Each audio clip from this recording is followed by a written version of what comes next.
असताना विहिरीच्या कठाड्यावर मोठं असं वडाचं झाड होतं आणि वडाची पारुंबी त्या विहिरीत अशी लटकलेली होती.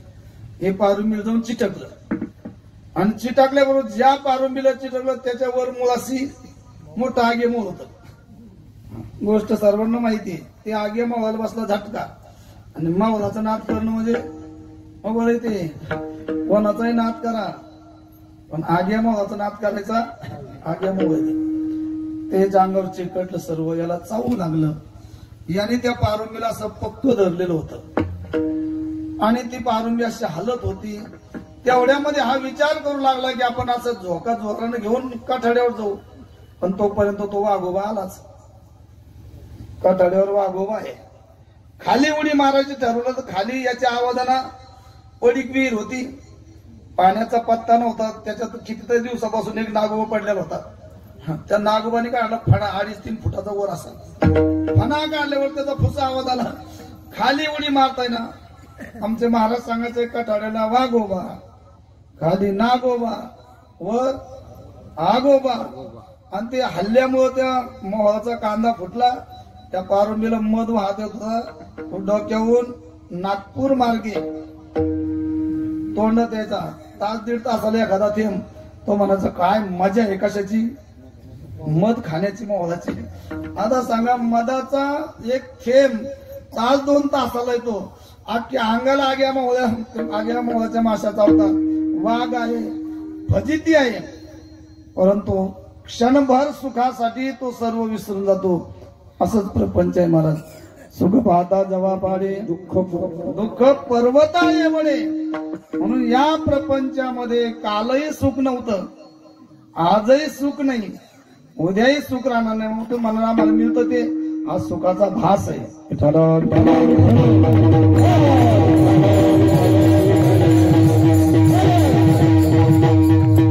जर विषयामध्ये सुख असतच तर बारीक विचार करा. एखाद्या माणसाचा मुलगा कुठंतरी सर्व्हिसला जावा परदेशामध्ये आणि त्यांनी फोन केला, बाबा मी येतोय बर का दिवाळीला. तर बाबा त्याला घ्यायला जातात. तिथं मोठा स्टॉप असेल त्या स्टॉपला घ्यायला जातात. मुलगा गाडीतून उतरल्याबरोबर बापाच्या गळ्यात असा मिठी मारतो. बापही त्याच्या गळ्यात मिठी मारतो. मिठी मारत असताना जो आनंद आहे तो आनंद दोघं गाडीत बसल्यावर नाही. गाडीतून घरी आल्याच्या नंतर जो स्टँडवर उतरलेला आनंद होता तो घरी आल्यावर नाही. दुसऱ्या दिवशी तर नाहीच नाही. याचा अर्थ असा आहे विषयामध्ये समाधान नाही, विषयामध्ये सुख नाही. विषयाचे सब सुख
समसुख विषयातून मिळालेलं जे सुख आहे ते बेगडाच्या बाहुलीसारखे. जोपर्यंत त्याच्यावर बेगड आहे तोपर्यंत बेगड निसटला बाहुली उघडी पडते. म्हणून विषयामध्ये अजिबात सुख नाही. जगद्गुरु तुकोबाराने विषयाचा छंद सोडून दिला. महाराज म्हणले ज्या विषयात समाधानच नाही ते मिळून काय उपयोग आहे. मग महाराजांनी असा गळ्यात विना घ्यावा असं टायमिंग कुठं लिहिलेला नाही. एक झोप झाली की महाराजांनी उठावं आणि कधी भंडारा डोंगर असेल, कधी भामचंद्र डोंगर असेल, त्याला भानचंद्र असं नाव आहे, किंवा घोरडेश्वर डोंगर असेल, महाराजांनी भजन करावं. कारण महाराजांचा अनुभव असा आहे तेने सदा चित्ता समाधान सदा नाम घोष करू हरी कथा. सतत महाराज भजन करायचे. मला वाटतं जुने जेवढे वारकरी होते ना ते लवाजम्याच्या मागे लागत नव्हते. मग आपला विना घ्यायचा 4-2 टाळकरी घेतले का चालले भजन करत. त्याला खाण्याची चिंता नव्हती. आता आम्ही कधी कधी दिंड्या जातो ना, अरे बापरे बापरे एवढं टेन्शन आहे कोणाला. दिंड्या काढणारा पंगत कोणाची घ्यायची, ते बोजा व्हायला गाड्या कोणाच्या. पहिले वारकरीला असं काही टेन्शन नव्हतं. खांद्यावर पिशवी टाकली का त्याच्यात आपलं साहित्य असं जे पडशी म्हणायचं त्याला निघले वारकरी. लोक पण बापरे बापरे त्याला हरिपाठ येऊ ना येऊ. साधू आले, महाराज आले, त्यांचे पाय धुणं काय, त्यांची सेवा काय महाराज. आता तसं नाही, आता सर्व चॅप्टर झाले. विठाला विठाला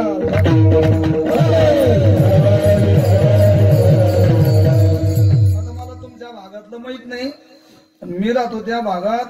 आता अलीकड लोक महाराजाला सुद्धा मुक्कामाला ठेवी म्हणून महाराजांनी म्हणायचं मलाच कार्यक्रम उद्या सकाळी मीच राहत नाही. ते ठेवीत नाही म्हणायचं. अगोदर याला आल्या आल्या सांगायचं भाऊ कीर्तन झालं का मला लगेच निघायचं. म्हणजे आपलंही वजन जातं. वजन जाऊ द्यायचं नाही बरं का. जुने लोक महाराज इतका आग्रह करायचे. 8 दिवस महाराजाला ठेवून घ्यायचे. नाही सप्ताह झाला तरी 8-8 15 दिवस महिना महाराज लोकांना ठेवून घ्यायचे. आता तसं वातावरण राहिलेलं नाही का. महाराजांच्या पाठीमागं कार्यक्रम जास्त आहे. झाकली मूठ झाकेले ना तोपर्यंतच किंमत आहे. मूठ ओपन झाली की अजिबात किंमत राहत नाही. असा एक मोठा माणूस, श्रीमंत माणूस, अधिकारी माणूस महादेवाच्या मंदिरात पाय पडायला गेला. काहीतरी त्यांनी खिशात हात घातला. तेवढंच पाहिलं एकाने पुजारीने. आणि त्यांनी काहीतरी असं पिंडीवर ठेवल्यासारखं केलं. पुढे त्याचं भाषण सुरू झालं मंडपात. त्या पिंडीहून त्यांनी वस्तू उचलून आणली. पुजारीने सांगितलं आत्ताच मंत्री महोदयाने ठेवलेली आहे, हिचा लिलाव आहे. तो मंत्री काय म्हणला, 50,000 देतो दाखवू नको. 50,000 देतो कारण त्याच्यात काहीच नव्हतं. कारण त्यांनी काही वाहिलं नव्हतं. कारण ही मोठी माणसं होते, ही फक्त आश्वासन देतात, हे वाहत नाही काही. विठाला विठाला विठाला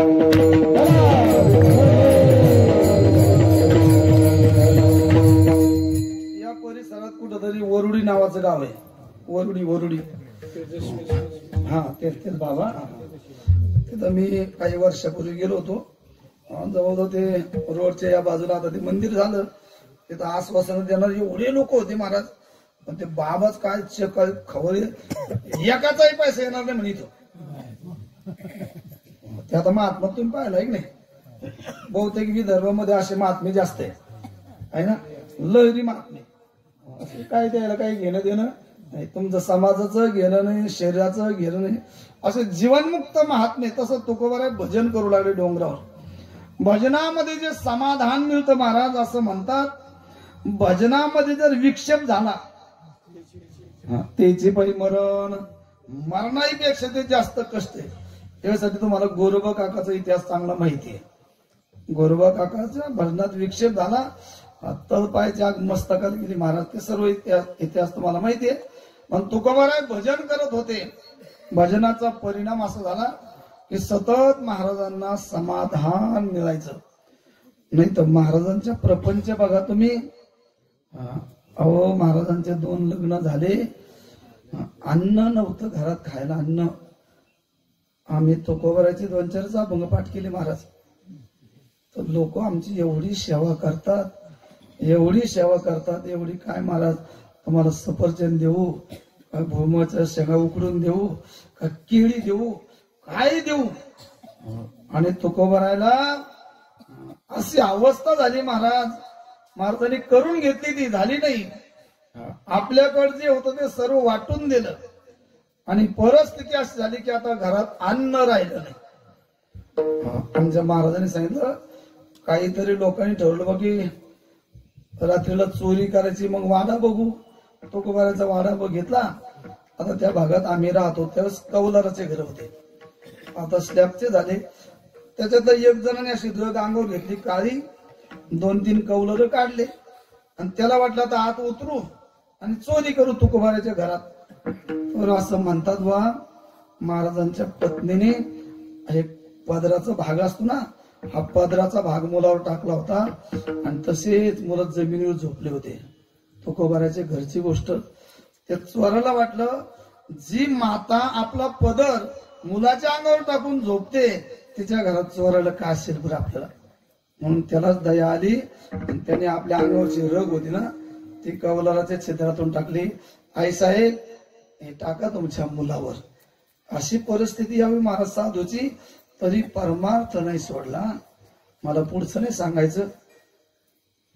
हे जे झालंय ना महाराज हे योग्य नाहीये. अरे एवढे आपल्या पूर्वजांना त्रास झाला, यांनी कधी माळ काढली नाही, यांनी आपली साधना सोडली नाही. काय त्यागी जीवन असं या महात्म्याचं. अहो गावातल्या लोकांनी कधी तुकाराम महाराज म्हटले नाही. लोक महाराज असं म्हटलेच नाही, तुक्याशिवाय बोलत नव्हते. महाराजांचं प्रमाण आहे. कोपला पाटील गावचे लोक तरी महाराजांनी भजन नाही सोडलं. भजनामध्ये असे दंग राहिले.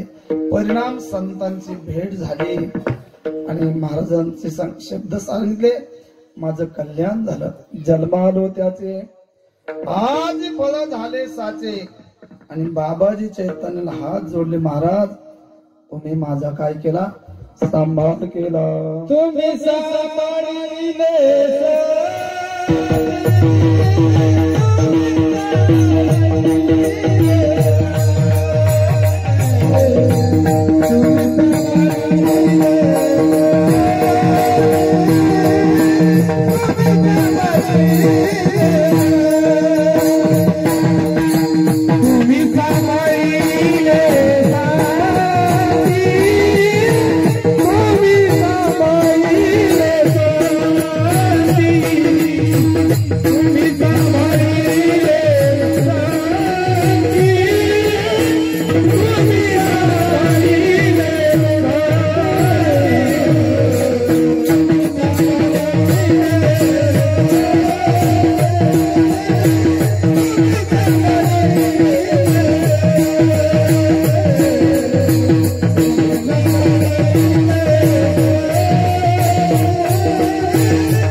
संभाळले संधी. जगद्गुरु तुकोबाराय बाबाजी चैतन्यासमोर हात जोडतात. तुम्ही संतांनी मला काय केलं, सांभाळ. आजही जगात अनुभव आहे महाराज, ज्याचं जीवन पूर्ण उद्ध्वस्त झालेलं आहे आणि तो जर संतांच्या नादाला लागला तर त्याला काहीच कमी नाही. ते हिंदीमध्ये एक दोहा आहे, एक म्हण आहे, संतांच्या संगतीत गेला रे गेला की 3 गुण प्राप्त होतात. संत संग में 3 गुण है, हर कोई लागत पाव.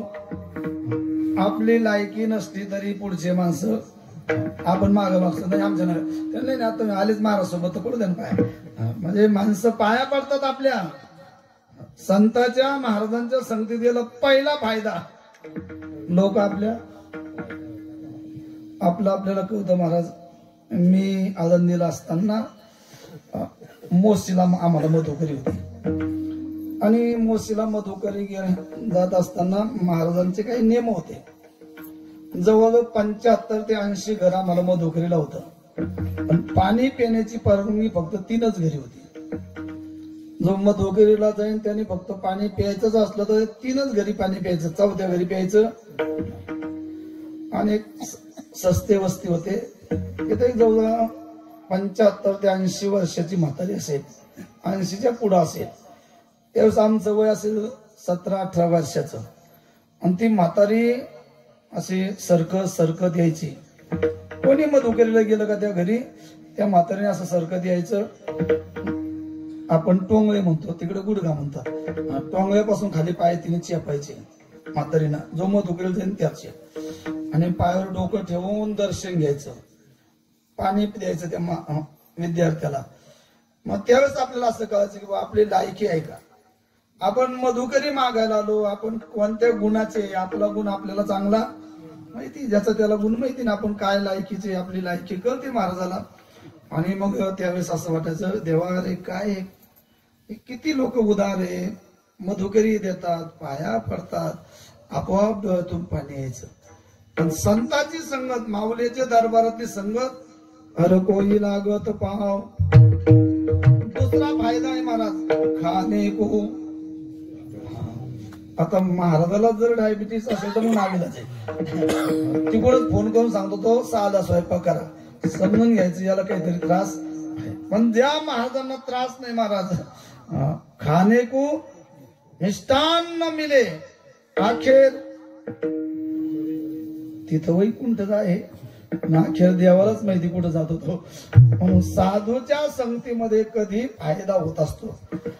कोणत्याही पद्धतीनं तुम्ही संत संगती करा, कधीच वायाला जात नाही. तुम्ही कीर्तनात येऊन बसा, कीर्तन करो न करो तरीही कीर्तनात आल्यावर फायदाच होतो महाराज.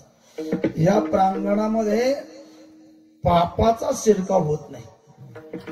एवढंच नाही, यम धर्म आपल्या दूतांना सांगतो तुम्ही तेथे जाऊ नका. यमधर्म सांगे दूता तुम्हा नाही तेथे सत्ता. जेथे होय हरी कथा सदा घोष नामाचा. यम धर्म सुद्धा येत नाही. अहो त्या तुकोबाराच्या कीर्तनात एका टाळकऱ्याच्या मंडळीनं पोर आणून टाकलं आणि मोठ्याने वरली, याच जा कीर्तनाला, हे बघा तुमचं कार्ट मेलं म्हटले. ते टाळकऱ्याला वाटलं आता काय करावं, मेलं त्याला काय, मेल्यावर काय. टाळकऱ्याच्या मनावर काहीच परिणाम नाही झाला, पण बाई ओरडली ना. तुकाराम महाराजाच्या पुढे आणून टाकलं महाराज असं ते मेलेलं कार्ट. बघा तुमच्या नादाला लागला आमचा नवरा, रोज टाळ घेऊन तुमच्या कीर्तनाला, हे बघा पोरग. तुकाराम महाराजांनी त्या मुलाकडे पाहिलं महाराज, डोळे बंद केले आणि देवाला सांगितले तुला काही करता येत नाही, अशक्य ते तुम्हा नाही नारायणा, मला काय अशक्य देवा, अरे तू काही करू शकतो. आणि डोळे बंद केले तुकोबाराने, भजन केलं. मेलेलं पोरग झोपेतून उठाव तसं उठून बसलं. कीर्तन ऐकायला, ही कीर्तनाची पावर आहे महाराज. म्हणून तुम्ही हे कीर्तन करो न करो ऐकत जा. कीर्तनात कधीच वायाला जात नाही कीर्तन महाराज. मी नेहमी सांगत असतो, असाच कीर्तनकार उभा राहिला आणि काही माणसं आले, कीर्तन संपत आल्यावर येतात काही माणसं. काही माणसं आपलं कीर्तनकारांना नाव घ्यावं म्हणून निम्या कीर्तन येतात. ज्याची त्याची पद्धत असते, भावना असते. आपण निम्मे कीर्तन दिसलो महाराज आपलं नाव घेईन असं, आणि घ्यावं लागतं. काही काही ठिकाणी नाविलाज असतो, घेतलं पाहिजे कीर्तनकाराने. ज्याला नाव घ्यायची हौस आहे त्यांनी, ज्याला हौसच नाही नाव घ्यायची, ज्याचं लग्नच नाही झालं ते काय नाव घे. ते लग्न झालेले महाराज लोक तर ठीक आहे बा, ज्याचं नाही झालं त्याने ते काही भानगडीत पडत नाही. ती अशी मंडळी आली आणि महाराज म्हणले, जीवनमुक्त जो महात्मा असतो, ज्याची भेद ग्रंथी नष्ट झालेली आहे, जीव ब्रह्मैक्य ज्याला ज्ञान झालेलं आहे, तत्वमस्य महावाक्य ऐकून कानावचनाची ज्याला भेटी झालेली आहे, त्याला भय राहिलेलं नाही, तो समाजाकडे पाहत असताना असं पाहतो, कीर्तनात आले तर या. मग तो एकेरी शब्द आले या, बसले बसा, उठले उठा, चालले जा. आता हे कधीच कीर्तनात न आलेलं माणूस, हे 2-4 जण आले, त्यांनी ते ऐकलं. ते म्हणजे काय कीर्तन, काही मजा नाही आली म्हणले. महाराज म्हणत होते, आले तर या, बसले तर बसा, उठले तर उठा, आणि चालले तर जा. आणि त्या महाराजाला काही घेणं देणं, हे एकाच्या डोक्यातच बसलं. हे 4च गोष्टी, आले या, बसले बसा, उठले चालले जा. ते एवढंच घोकत चालू असते. कीर्तन झालं ते असं घोकत घोकत घोकत अभ्यास केला त्याने 4च गोष्टीचा. घरी गेला आणि पोर्चे मध्ये झोपला. आता उन्हाळा दिवस असेल, झोपला असं बाहेर. घरामध्ये त्याच्या सुना मुलं असेल ते सर्व झोपले. त्यात ज्यांनी कीर्तन ऐकलं होतं ते झोपलं पोर्चे मध्ये. त्याच्या घरी रात्री 1 वाजता आले चोर, चोरी करण्याकरता. आता हे असं असतं काही काही माणसाचं, जे डोक्यात बसल्यासारखं ते झोपेत माणसं मोठमोठ्याने ओरडतात तसे. हे बघा तुम्ही, आवतं हाकणारे माणसं पहिले झोपेतच मोठ्याने बायलाच नाव घेऊन आवत हाकल्यासारखं करायचं. हे झोपेतच होतं, पण याच्या डोक्यात तो विषय घुमत होता आणि सहज मुखातून शब्द निघला, आले. त्या 4-5 चोरांनी पाहिलं, नक्की आणि आपल्याला पाहिलं म्हणून आवाज दिला, आले. म्हणून ते चोर असे खाली बसले, झाडाच्या सावलीला, भिंतीच्या सावलीला. याचा दुसरा शब्द पाठच होता, बसले बसा. त्या चोरांना असं वाटलं की बहुतेक याने आलेलं पाहिलं, बसलेलंही पाहिलं, मग आता इथं थांबून काय उपयोग आहे, दुसरे 4-2 घरं पाहू म्हणून ते उठले. असंच म्हणजे उठले, वाटतं उठा. आणि ते चोर निघाले. धागा म्हणला, झोपेत त्या कीर्तनाचा फायदा झाला महाराज. चोर आलेले निघून गेले. विठाला विठाला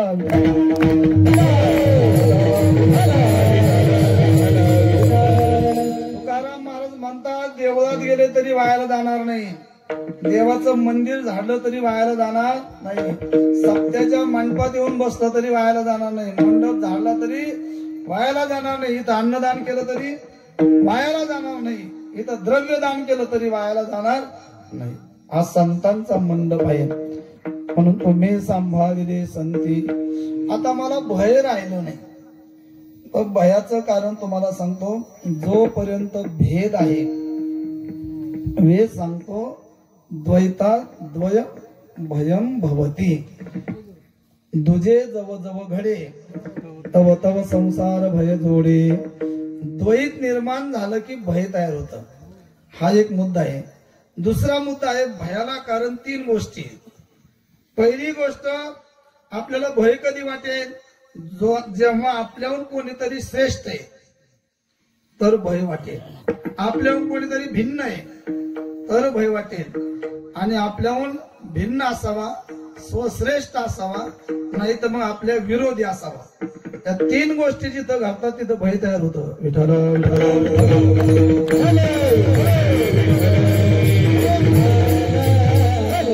संतांची कृपा झाली, आता स्वस्वरूपाची प्राप्ती झाली. आता भयाला कुठं शिरका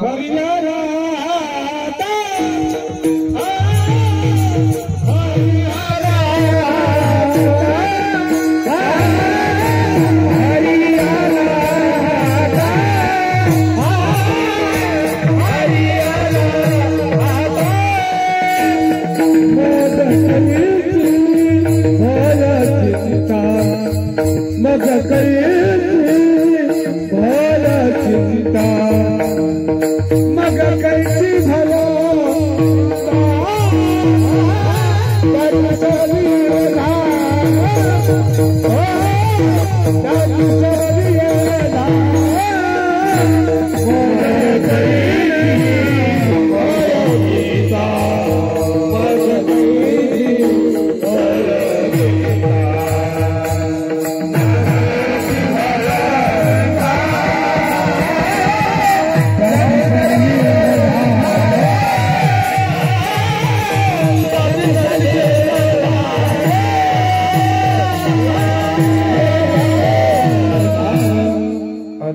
माता मग कैची भय चिंता त्याची सरडीर धार. भगवान परमात्मा आपल्या ताब्यात आला, अनुकूल झाला, भय राहत नाही महाराज. जे भक्त असतात त्यांना भय नसतं महाराज. हरी तैसे हरीचे दास नाही दया, आम्हा हरीच्या दासा काही भय नाही. त्रैलोक्य देव उभा मागे पुढे, मग त्याला भय राहत नाही आणि त्याला काही करायचं शिल्लक राहत नाही. जे करायचं होतं ते आम्ही केलं. जे कृत्य होतं ते कृत्य झालं म्हणजे आम्ही ते केलं. कृत्य झाले,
जे करायचं ते आणि कृत्य म्हणजे मी केलं.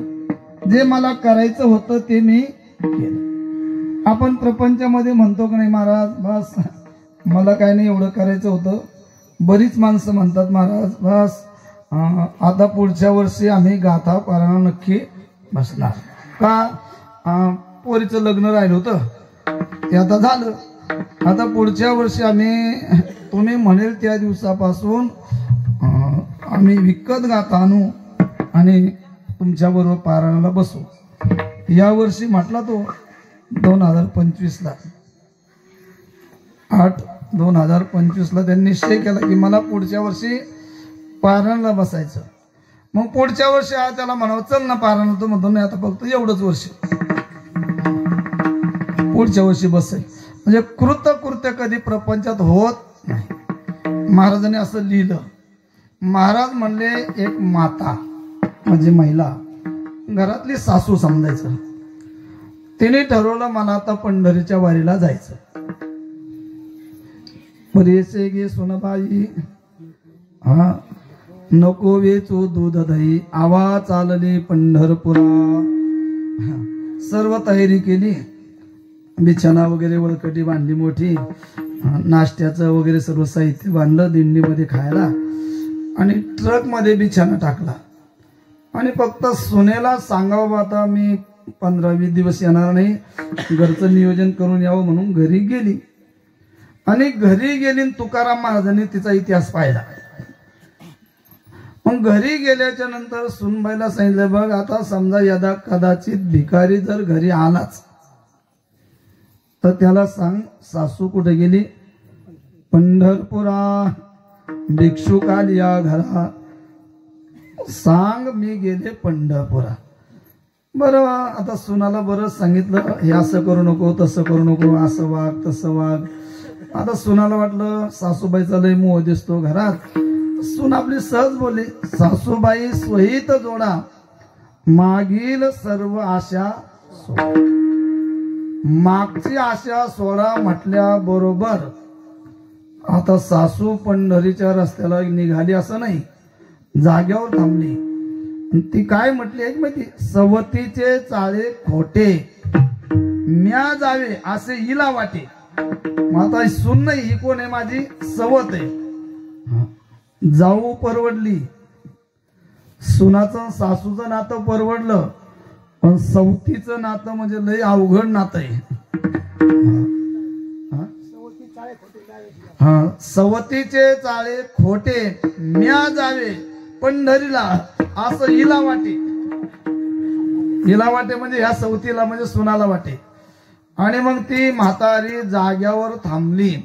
तिच्या मैत्रिणी घरी आल्या, आजी चल ना. ते म्हणले तसं नाही, मुले लेकुरे घरदार येथेच माझे पंढरपूर विठाला विठाला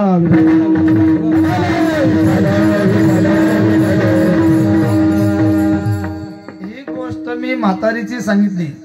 आपली अशीच आहे, कीर्तनाला या ना म्हणजे येतो ना पुढं तुम्ही. पुढं आल्याच्या नंतर ते काय म्हणतात, आता ते दोन माणसं इवळले, तुम्हाला म्हणत नाही ते आलाप म्हटले. पुढं जे गायन करतात ते बाकीची माणसं काय म्हणतात, दोन ते आरडले. म्हणले काय आरडायचं तेवढं, आता चला. ते म्हणजे आत्ताच तर महाराजांनी कंबर बांधलं. आणि मग पुढं म्हणतात ते आता किती वाजले, म्हणजे आता 10 वाजून गेले. मग संपलं कीर्तन. मग ते येत नाही कीर्तनाला.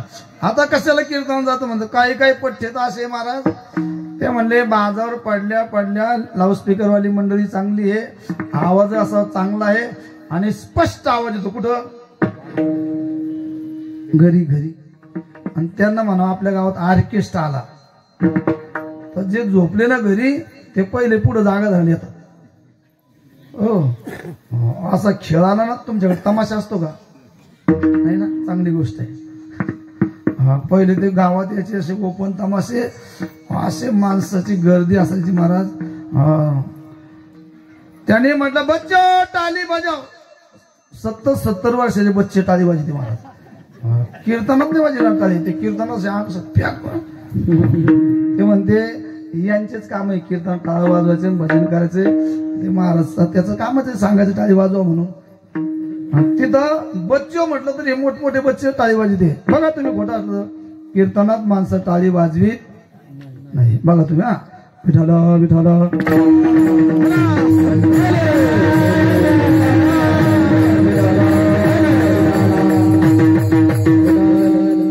मला विनोद नाही करायचा, म्हणून मला जे करायचं ते मी केलं, कृतकृत्य झालो. इच्छा केली, मला सुखाची इच्छा आहे, मला सुखाची इच्छा आहे आणि ते सुख मला प्राप्त झालं.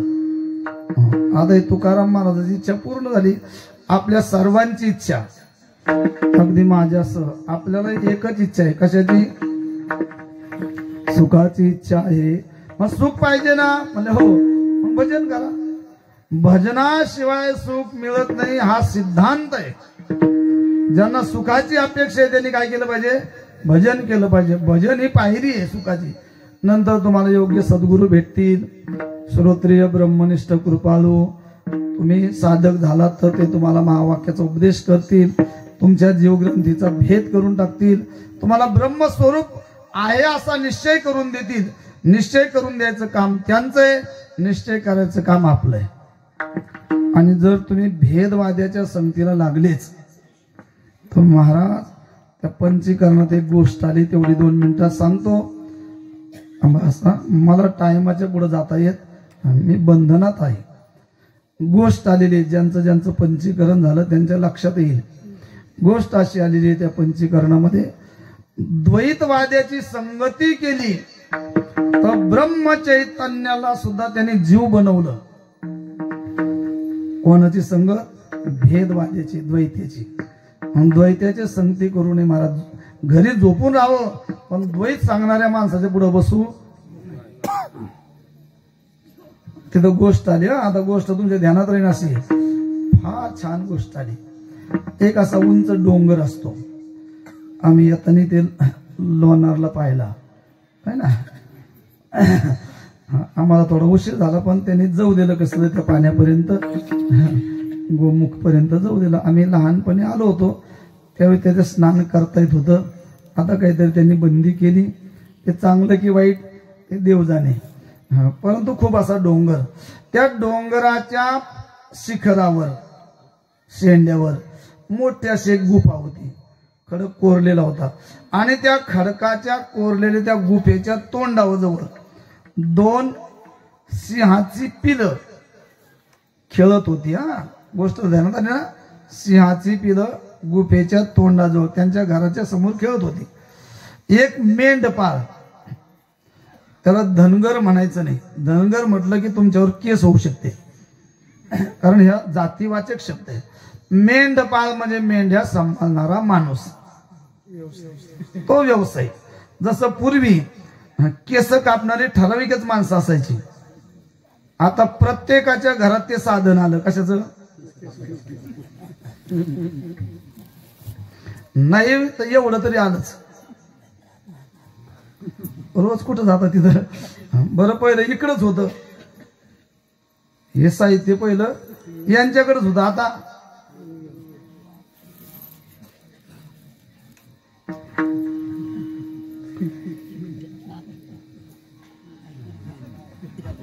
म्हणजे आता तो ठराविक माणसाचा व्यवसाय राहिलेला.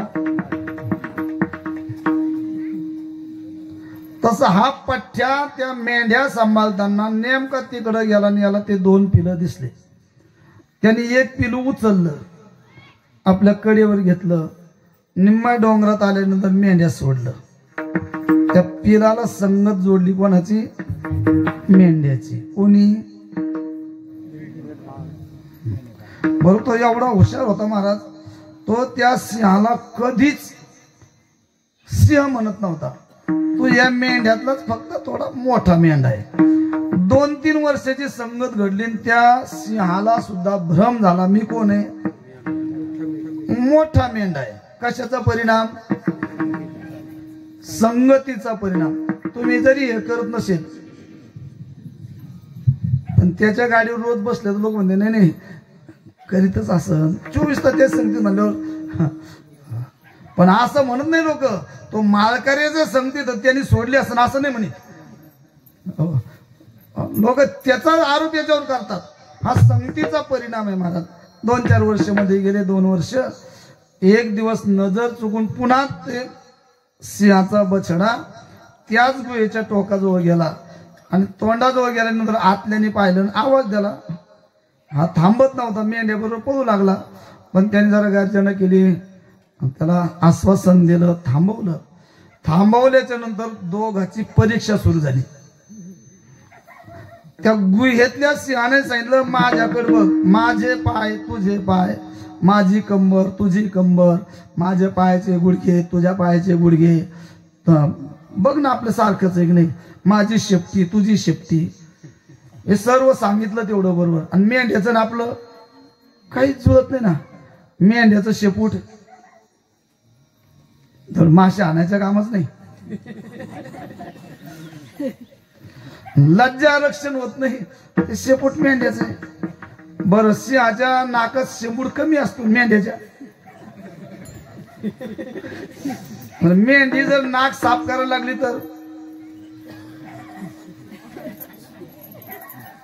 जिभेनं ओढून घेते ती मेंढ्या स्वच्छ करायला. काही काही माणसाला सवय असते, नाकात बोट घाल तोंडात बोट घाल, नाकात बोट घाल.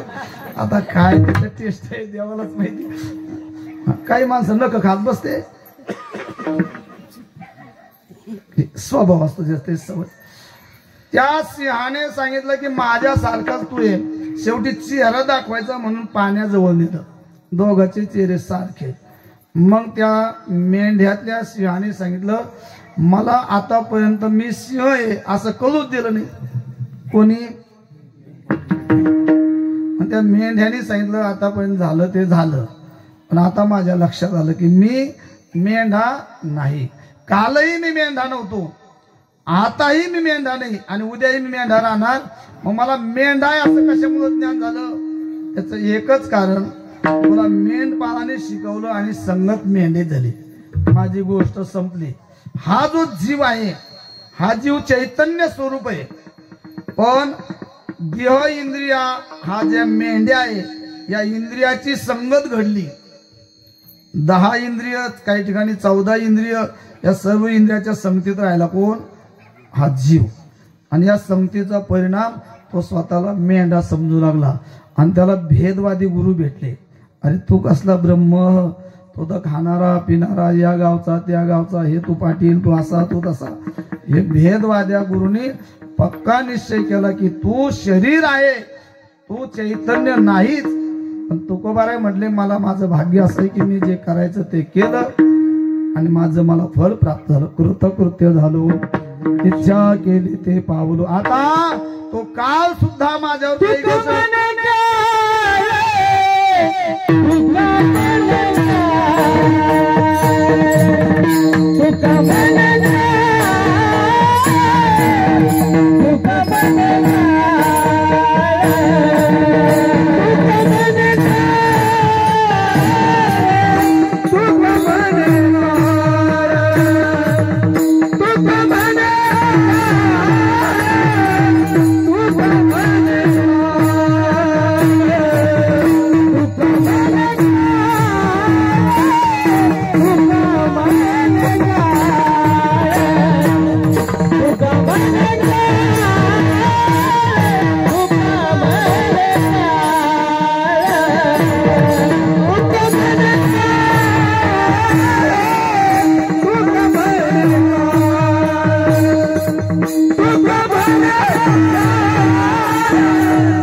तुम्ही सांभाळिले संती भय निरसली संती करविली तैसी केली कटकट वाकडे नीट देव जाणे.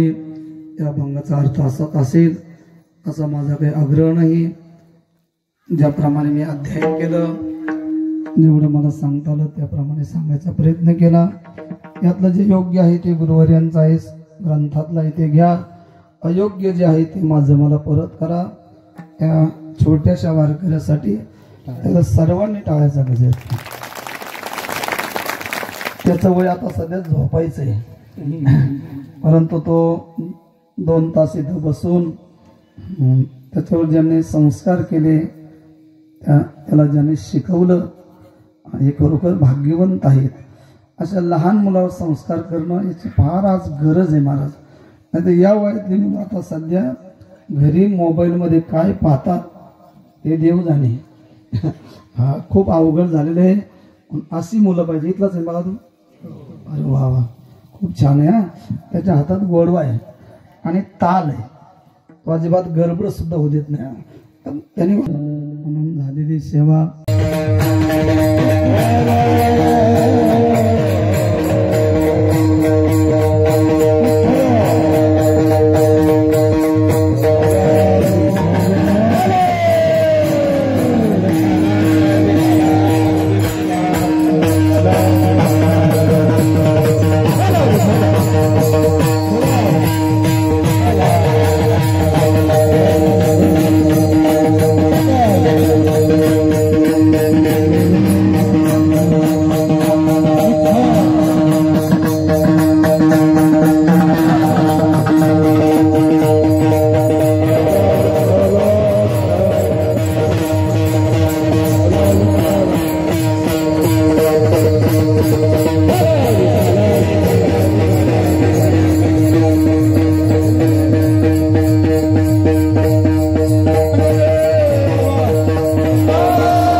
जन्मालो त्याचे आज फळ झाले साचे. तुम्ही सांभाळिले संती भय निरसले कंती. कृतकृत्य झालो इच्छा केली ते पावलो. तुम्ही सांभाळिले संती भय निरसले कंती. तुका म्हणे काळ आता करू न शके बळ. तुम्ही सांभाळले संती भय निरसली कंती. गुरुर्ब्रह्मा गुरुर्विष्णू गुरुर्देव महेश्वरा. गुरुर् साक्षात् परब्रह्म तस्मै श्री गुरवे नमः। महायोग पीठे तटे भीमरत्यां परम पुंडरीकाय दातुं इन्द्रैः समागत्य तिष्ठन्तमानन्दकन्दम् परब्रह्मलिङ्गं भजे पाण्डुरङ्गम्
अनुग्रह लादलो पावन झालो चराचरी मस्तक माझा पायावरी या वारकरी संतांच्या जन्मालो त्याचे आजी फळ झाले साचे तुम्ही सांभाळिले संती भय निरसले कंती प्रस्तुत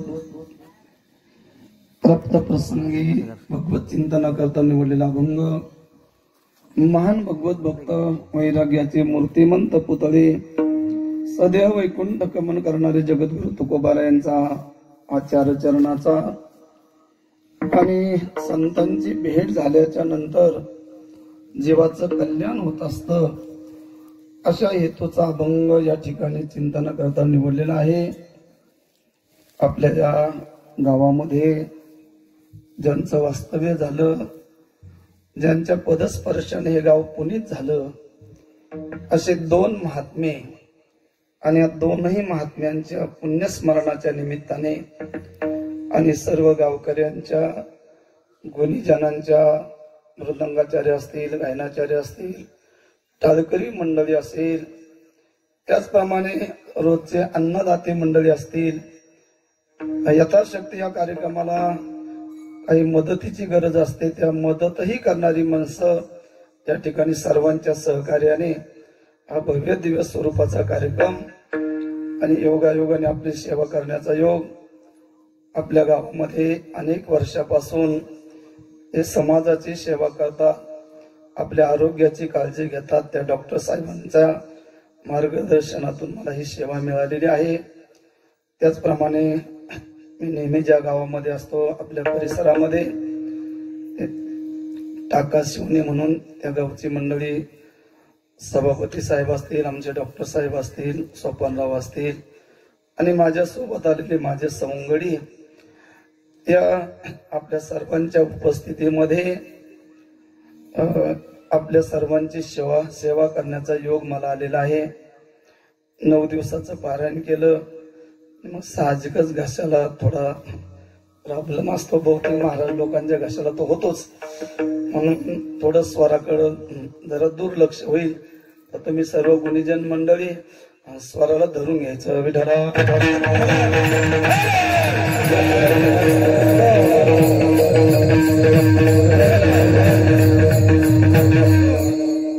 म्हणून आपल्या सर्वांच्या सहकार्याने आपल्या कानापर्यंत ज्यांच्या माध्यमातून आवाज जातो ते लाऊडस्पीकरवाली मंडळी, साऊंड सिस्टीम, या सर्वांच्या जबरदस्त असे चोखदार मंडळी, अगदी वचनामध्ये परमार्थ करणारी सर्व तुम्ही मंडळी. मला माझ्या परंपरेमध्ये सांगितलं की अभंगावर जेवढं चिंतन करता येईल तेवढं चिंतन करायचं. मलाही कोणाला कळेल कोणाला कळणार नाही, पुढं कोणी तारीख घेईल घेणार नाही. परंतु आपली जी मर्यादा आहे ते वारकरी संप्रदायाची मर्यादा आपण उल्लंघन करू. त्याचे आजी फळ झाली साचे. म्हणजे याचा आवाज कमी का? तुमचा आवाज जास्त आहे. तुम्हाला कोणीतरी मागे बोलले की आवाज जास्त येतो. असं आहे, होतं तसं कधी कधी, किंवा मला भ्रम झाला असेल. असं आहे ना? तसं विठाला विठाला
चिंतन पाहायचंय.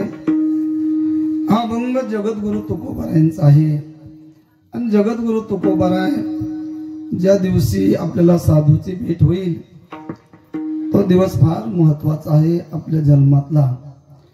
जगद्गुरु तुकोबारायचा हा माघ वद्य दशमीच्या निमित्ताने अनेक गावामध्ये गाथ्याचं पारायण चालू आहे. काहीच्या पारायणाची सांगता झाली असेल. महाराजांचा हा अनुग्रह दिनानिमित्त आपल्या महाराष्ट्रामध्ये अनेक ठिकाणी कार्यक्रम चालू आहे. याही ठिकाणी आल्याच नंतर कळालं की येथे गाथ्याची सेवा चालू आहे. परमार्थ करणाऱ्या माणसाने गाथ्याची सेवा आवर्जून केली पाहिजे. ज्याला बिनचूक परमार्थ करायचा त्याने जगद्गुरु तुकोबारायची गाथा अवगत केली पाहिजे, वाचली पाहिजे, अनुभवली पाहिजे. तसं सर्व संत वाङ्मय हे अनुभवाची गोष्ट आहे असतो. जगद्गुरु तुकोबारायचा हा 4 चरणाचा बहुतेक सर्वांच्या परिचयाचा अभंग. या अभंगावर चिंतन करत असताना महाराजांनी सांगितलं, मी जन्माला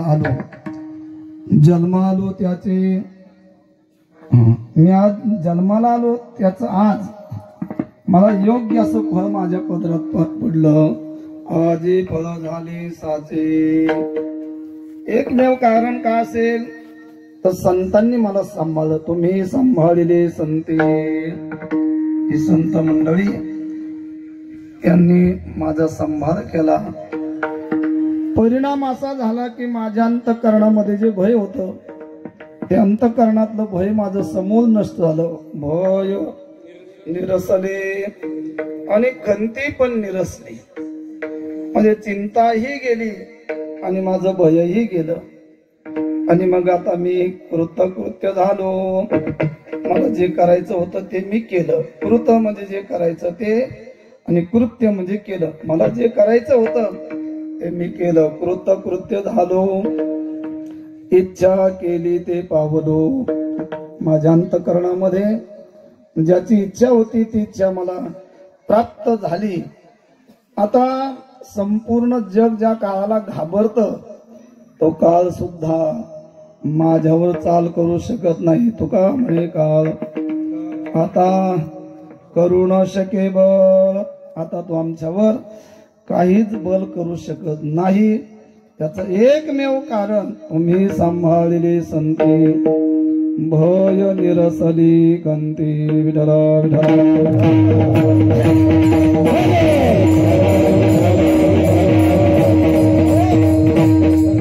असा एकंदरीत महाराजांचा अभंग आहे.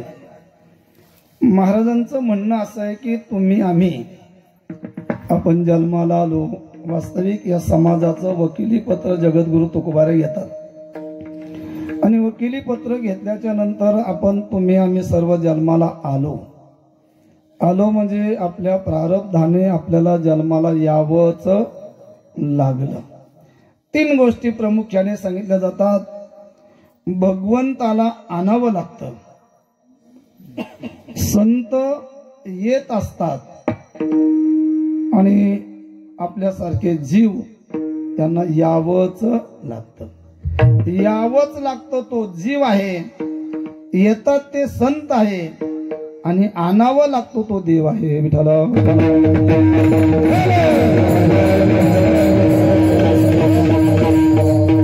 आता देवाला आणावं लागतं म्हणजे पहिला त्याचा शोध घ्यावा लागेल आपल्याला, देव कुठं राहतो म्हणून. तर संत वाङ्मयामध्ये देवाचा पत्ता असा आहे की जे रात्रंदिवस भजन करतात त्यांच्या जवळ देव राहतो. माझे भरत गाती जेते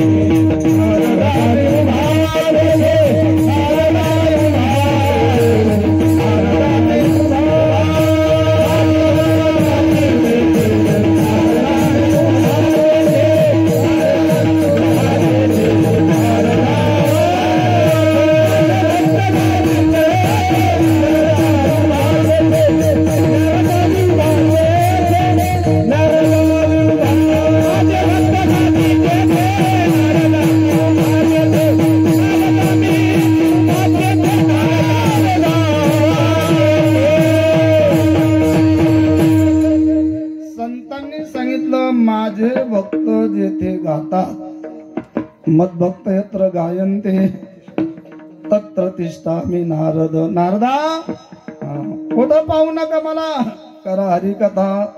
मला कुठेही बघू नका तुम्ही. मोठं मंदिरात इकडं नाही सापडत मी. जिथं कीर्तन चालू आहे, जिथं नामस्मरण चालू आहे तिथं मी सापडत असतो.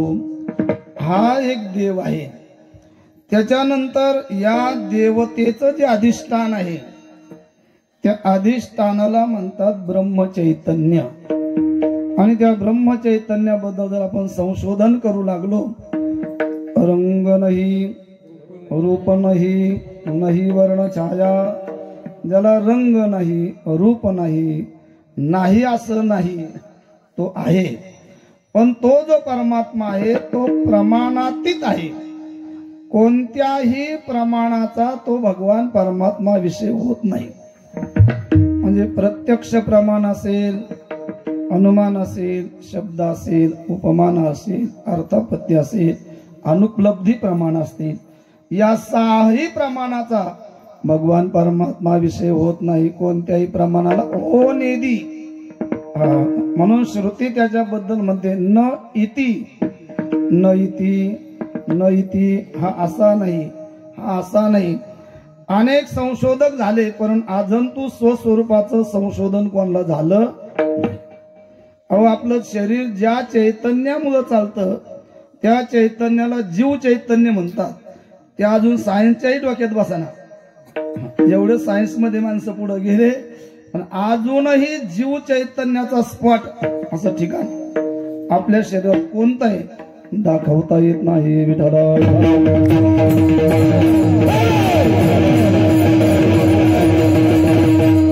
हा जो निर्गुण निराकार चैतन्य आहे ओतप्रोत भरलेला आहे.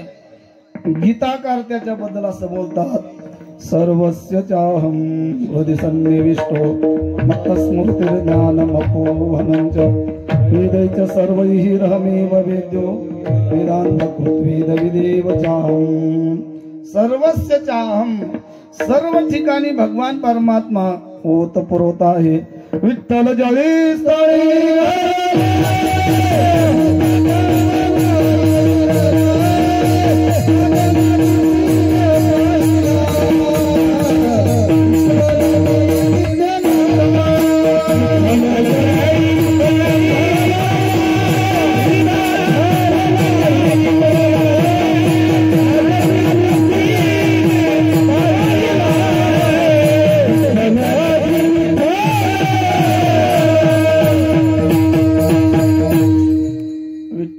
विस्तारला जनी सप्तही पाताळी भरोनी विठ्ठल व्यापक त्रिभुवनी विठ्ठल मुनी मानसी सर्वागती राम देहादेक सूर्यप्रकाशक सहस्रश्मी हरिहा व्यापक सर्व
व्यापक आहे.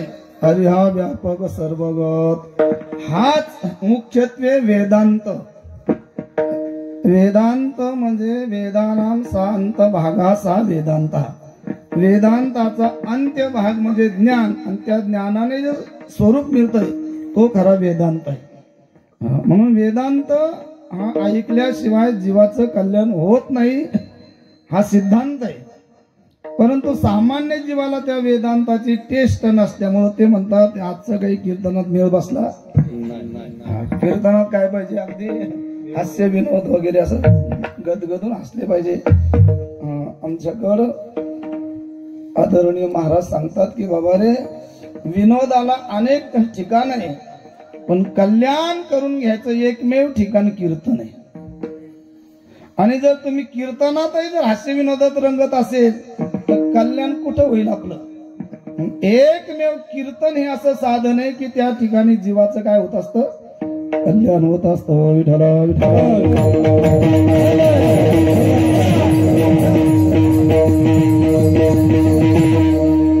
जीवाचं कल्याणाचं एकमेव साधन आहे महाराज, हे कीर्तन मर्यादा असते बरं का. असतो मला काही बाहेर जायचं नाही, आपल्याला काय करायचं त्याचं आपल्याला जेवढे येऊन तेवढं सांगायचा प्रयत्न करायचा. मग भगवान परमात्मा व्यापक आहे. आपण रोज हरिपाठ म्हणणारी माणसं आहे, रोज बरीच वारकरी मंडळी रोज हरिपाठ म्हणतात. त्या हरिपाठात म्हणजे सुंदर ते ध्यान हा तुकोबरायचा अभंग आहे, तो हरिपाठातला नाही, तो मंगलाचरणातला अभंग आहे. पण देवाची द्वारी म्हटल्याच्या नंतर दुसरा जो अभंग आहे तो चौवेदी जाण, त्याचा शेवटचं चरण आहे, भरला घनदाट हरिदिसे ज्ञानदेवा पाठ, हरि हा वैकुंठ भरला घनदाट. म्हणजे भगवान परमात्मा ओतप्रोत जिकडं तिकडं भरलेला आहे आणि त्याला आणायचं. एखादी व्यक्ती सावयव असेल त्याला धरून आणता येतं, पण भगवान परमात्मा निर्गुण निराकार आहे, व्यापकत्व आहे, गगनाही पेक्षा तो वाढ आहे, तोही वाढ आहे, त्याचं नावही वाढ आहे. गगनावनी वाढ नाम आहे ज्ञानदेव पुसे निवृत्तीसी चाड, गगनावनी वाढ नाम आहे. असा भगवान परमात्मा व्यापक. आता त्याला कसं आणायचं, तर ह्या साधू संतांनी अट्टहास केला, भक्ती केली आणि कल्पित मायेचा स्वीकार करून, कल्पित मायेचा स्वीकार केला. ही माया त्याला उपाधी जोडली आणि त्या निर्गुण निराकार भगवंताला सगुण केलं. आणि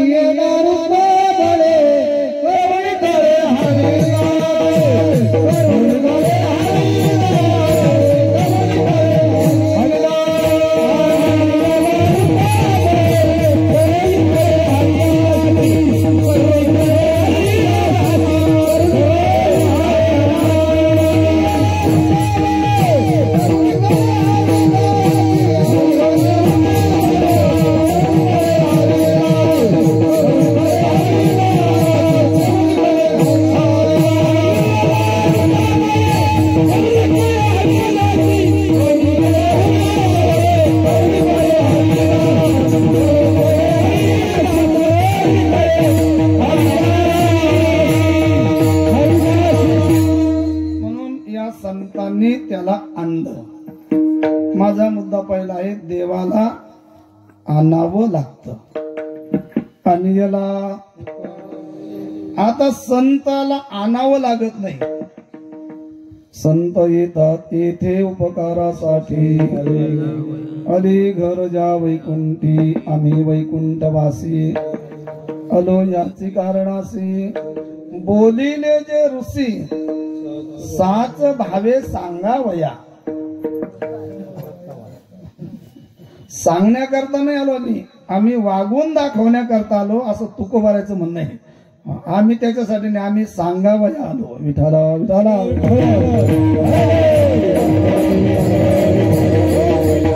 म्हणून संत हे स्वइच्छेना येतात आणि जीवाला मात्र यावंच लागतं. केले कर्म झाले त्याची भोगा,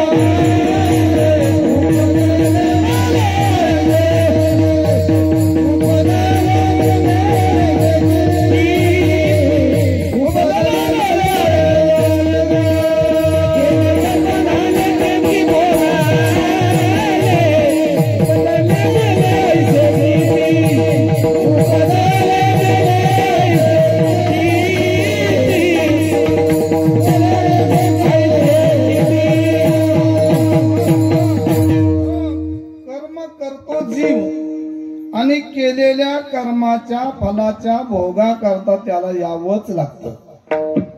आता जे वैकुंठवासी झाले सर्वांनाच माहिती आहे, संपूर्ण महाराष्ट्रावर दुःखाची शोककळा पसरली असे महाराज नेहमी सांगायचे. आपल्या प्रत्येकाचं आडनाव एकच आहे, कर मर आणि कर. आपल्या सर्वांचं आडनाव एकच आहे, काय कर मर पुन्हा करायसाठी कर. म्हणून आपल्या सर्वांची एक नाव महाराज सांगायचे. खूप असा काय सांगावं तुम्हाला, काही महान व्यक्ती गेल्याच्या नंतर ती पोकळी भरून निघत नसते महाराज, फार अवघड आहे. जे उत्कट साधक लोक असतात त्यांची सर्वात जास्त हानी होते महाराज. कारण काही काही असे प्रश्न असतात महाराज की त्या प्रश्नाचं उत्तर तीच व्यक्ती देऊ शकते, दुसऱ्या व्यक्तीचं उत्तर दिलेलं सुद्धा पुढच्याच समाधान होत नाही. मी आपल्या पुढे आता तुम्ही सर्व नेहमी ऐकणारी माणसं आहे, मृगजळ आहे. मृगजळ जे आहे त्या मृगजळाची प्रतीती ही भासमात्र आहे. मृगजळ हे बहुतेक दुपारच्या वेळेला दिसतं. मृगजळ का म्हणायचं त्याला, मृग नाम हरण, आणि ते हरण ज्याला भ्रमित होतं, ज्याला पाहून भ्रमिष्ट होतं, त्या हरणाला फसवणारं जे जल आहे त्या जलाचं नाव आहे मृगजळ. तर या मृगजळाचं अधिष्ठान सूर्य आहे का पृथ्वी आहे? कारण नियम असा आहे, अधिष्ठानावर आद्यस्थ पदार्थ भासत असतो. अधिष्ठानावर भासतो, अधिष्ठाना एवढा भासतो, अधिष्ठानाशी मिळून मिसळून भासतो, आणि भासतो तेव्हा नसतो, त्याला आद्यस्थ म्हणायचं. आता सांगा, ते मृगजळाचं अधिष्ठान जर तुम्ही शोधू लागले तर मला माहिती चांगल्या चांगल्या वेदांत अभ्यास करणाऱ्याला सुद्धा ते मिळत बसणार.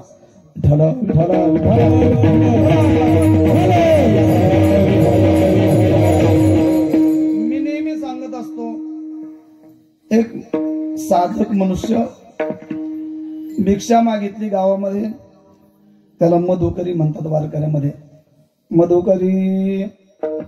मधुकरी मागितली, जेवण केलं, आणि एका झाडाखाली, गावाच्या बाहेर एका झाडाच्या खाली असा ग्रंथ घेऊन बसला. वाचन चाललं त्याचं, आणि एक मोठा नेता त्या गावात आला, मंत्री म्हणा किंवा पंतप्रधान म्हणा, असा मोठा माणूस. आता तो मंत्री महोदय आला, त्याची मिरवणूक गावात चालली, आणि त्यांनी सर्व कार्यकर्त्याला सांगितलं, बघा कोणत्याही पक्षाचा असू दे, आपल्याला त्याचं काही घेणं देणं नाही, पण या राज्यामध्ये जेवढे मनुष्य देहामध्ये आलेले मानव आहे याच्यातला एकही मनुष्य मला दुःखी नको, सर्वांना मदत करायची, मी पक्षाकडे पाहणार नाही. आता असा कार्यकर्ता म्हणजे भेटणं जरा अवघडच गोष्ट आहे, पण त्या काळात तो जन्माला आला होता. आणि मग त्यांनी सांगितल्यानंतर हा झाडाखाली बसलेला माणूस 12-1चा टाइम आहे आणि रडत होता. तो ग्रंथ असा पुढे ठेवला, असा उघडून वाचता वाचता काहीतरी त्याला शंका आली, तो रडू लागला, मोठ्याने रडायला लागला, आवाज गेला लोकांना. एक जण पळत आला, महाराज काय झालं तुम्हाला? मला काहीच नाही झालं, मी ठणठणीत आहे, आता जेवण केलंय पोटभर, आता ग्रंथ वाचित होतो मी, वाचता वाचता माझ्या लक्षात आलं, मनुष्य शरीराचा आश्रय नाश सांगतात. कोणता नाश? आश्रय नाश. आता बाकीचे नाश तुम्ही 10व्याला आणि 13व्याला पहा, आश्रय नाश सांगतात. तर या शरीराला आश्रय आहे आत्मा. शरीराला आश्रय कोण आहे? आत्मा आहे. शरीर आद्यस्त आहे, आत्म्यावर आद्यस्त आहे. आणि ज्ञानोबराने अशी ओवी दिली की पडवून गेली या भिंती, चित्राची होय केवळ माती, भिंत पडल्याशिवाय चित्राची माती होत नाही. मग आत्म्याचा नाश झाल्याशिवाय शरीराचा नाश होऊ. तो कार्यकर्ता म्हणला, महाराज तिकडे कशा डोकं लावता, लई श्रद्धांजली आम्ही ऐकल्या, त्यांच्या मृतात्म्याला मरतोय आत्मा. ते म्हणजे तुमच्या गोष्टी ठीक आहे, पण जी माणसं अभ्यास करतात त्यांच्या वृत्तीमध्ये आत्मा मरतो असा निश्चय होत नाही. आत्मा मरतो, आत्मा नाही मरत. जर आत्मा मरतो असं मानलं तर काय समजायचं, तुम्ही खरे परमार्थिक. पण गीतेमध्ये असं सांगितलं आत्म्याबद्दल, नैनम चिन्नंती शस्त्राणी नैनंदती पावकः न चैनं क्लेदयन्त्यापो न शोषेति मारुतः. ते म्हणले आता तुमचं रडणं कधी थांबल? ते म्हणले रडणं नाही थांबणार, रडावंच लागणार आहे मला. मग तो गेला पळत पळत आणि त्या मंत्र्याला सांगितलं की आपल्या या परिसरामध्ये एवढाच एक बाबा रडतो म्हणले. मंत्र्यांनी सांगितलं मग आता मिरवणूक थांबवा. हत्तीहून तो खाली आला. आता पहिले हत्तीवर बसत होते, आता ते मध्ये फाटलेली गाडी असते त्याच्यात त्यांनी उभं राहायचं असतं. ते खाली उतरला बिचारा, काहीतरी त्याला संस्कार जागे झाले त्याचे, काहीतरी कोणीतरी जन्मातले वाचले असं ज्ञानेश्वरी काहीतरी. आणि तो आला आणि त्याने मंत्र्यांनी असे हात जोडले वारकरी बाबा, जमीन नसेल तर जमीन देतो, बंगला नसेल तर घरकुल योजना आहे तुम्हाला लगेच मंजूर, काय लागेल ते देतो म्हणले. पण तुम्ही रडता का?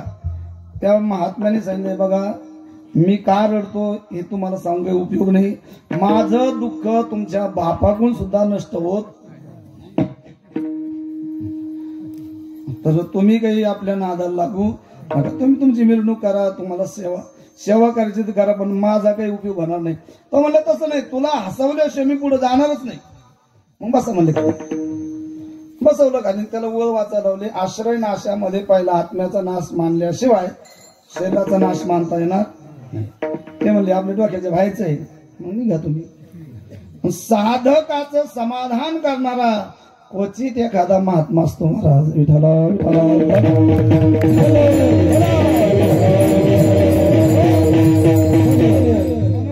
महाराज नेहमी सांगायचे, जीव हा कर्म करतो आणि कर्माचा भोग भोगण्याकरता त्याला इथं यावं लागतं. मग त्याच्या कर्मात कधी सुख असेल, कधी दुःख असेल, त्याला दुःखही भोगावं लागतं आणि सुखही भोगावं लागतं. मग जगद्गुरु तुकोबाराय म्हणतात, मी या जीवाचा स्वीकार केला, या देहाचा स्वीकार केला, जन्माचा स्वीकार केला आणि मी देहूमध्ये बोलोबा आणि कनकाई मातेच्या उदरी जन्माला आलो. माझी 7वी पिढी आहे. मी परमार्थाशिवाय काहीच केलं नाही. आणि योगायोग असा झाला की मला भंडारा डोंगरावर झोप लागली. भजनामध्ये भजन केलं, सहज अंग टाकलं, झोप लागली. आणि झोपेमध्ये माझे सद्गुरू मला भेटले आणि सद्गुरू भेटले, माझ्या डोक्यावर हात ठेवला, लावून हात मस्तकी तो जाना ठेवला.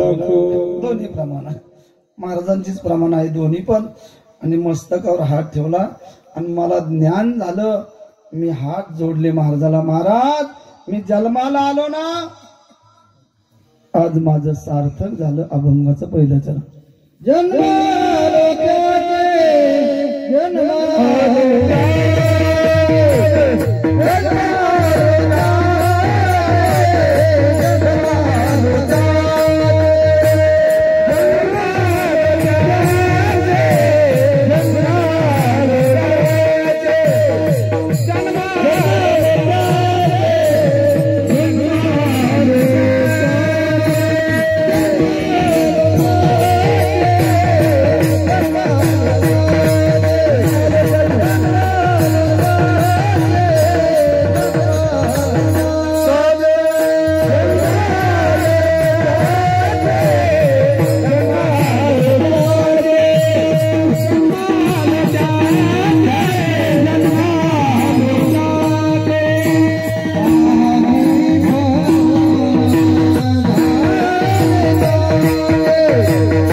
जगद्गुरु तुकोबारा म्हणतात, आज मी जन्माला आलो, माझ्यावर सद्गुरूची कृपा झाली आणि मला योग्य फळाची प्राप्ती झाली.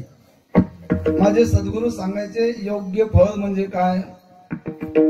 तर ज्याची प्राप्ती झाल्याच्या नंतर काही प्राप्त करून घ्यायचं शिल्लक राहत नाही. किमस्यन कस्य कामाय, आता मला काही काम राहिलेला नाही. आता सांगा तुम्ही, प्रपंचामध्ये असा लाभ आहे का माणसाला? असं फळ प्राप्त होतं का प्रपंचामध्ये? अहो समजा एखाद्याला बंगला नसेल, तो बंगला बांधला त्याने, पहिला एक मजला बांधला तरी तो असे वर काय ठेवतो, काय म्हणतो त्याला,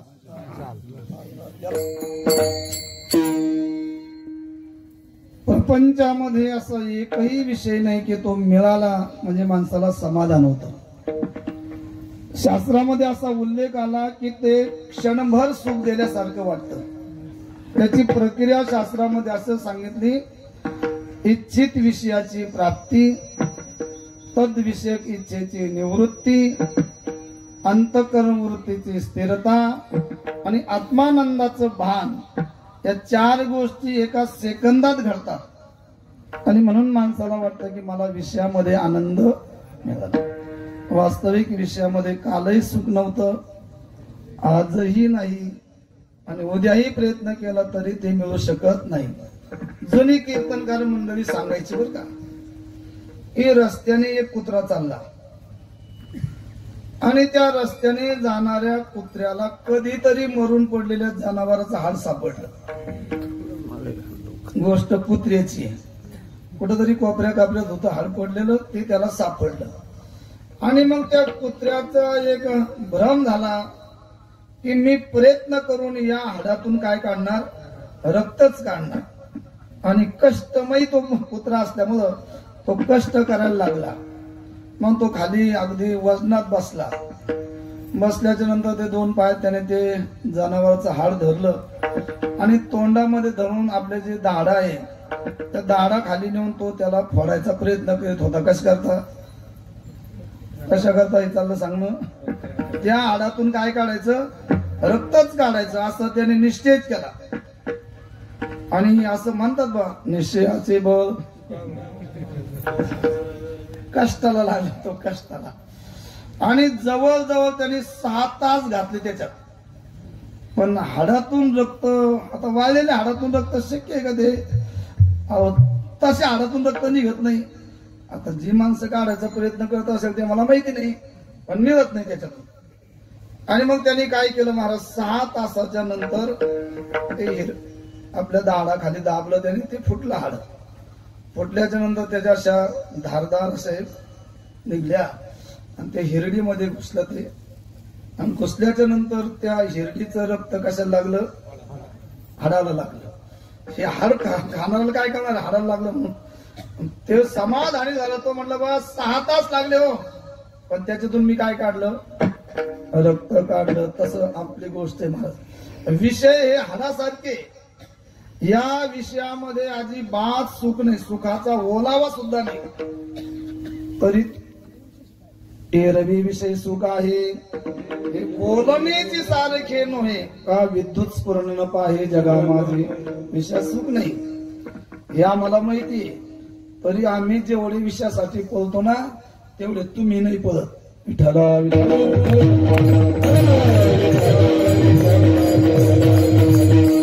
विषय सेवता कोण तृप्त झाला, इंधने निमाला अग्नी कोठे.